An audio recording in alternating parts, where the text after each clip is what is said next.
120 مسکینوں کو ایک وقت کھانا کھلا دیا تو اب کفارہ ادا ہوگا یا نہیں؟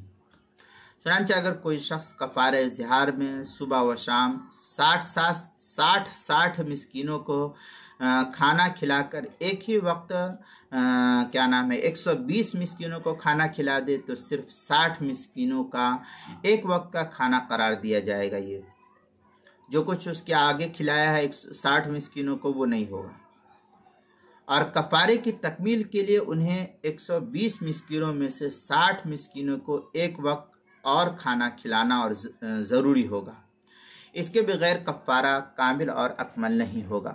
چنانچہ در مختار میں ہے اطعم 120 لم يجز الا عن نصف الاطعام فيعيد على 60 منهم۔ اس طریقے کی عبارت در مختار کتاب الطلاق باب الکفارہ جلد نمبر 5 صفحہ نمبر 148 جو زکریہ بک ڈپو دیوبند کا ہندی نسخہ اس کے اندر۔ فتاوی تاطرخانیہ میں ہے لو اطعم 120 مسکینا فی یوم واحد اکلہ واحدہ۔ اس طریقے کی عبارت جو ہے فتاوی تاطرخانیہ کتاب الطلاق مسائل المحلل وغیرہ جلد نمبر 5 صفحہ نمبر 182 مسئلہ نمبر 7604 کتاب المسائل 5ویں صفحہ 335 اور 336 پر بھی اس کو نقل کیا گیا ہے۔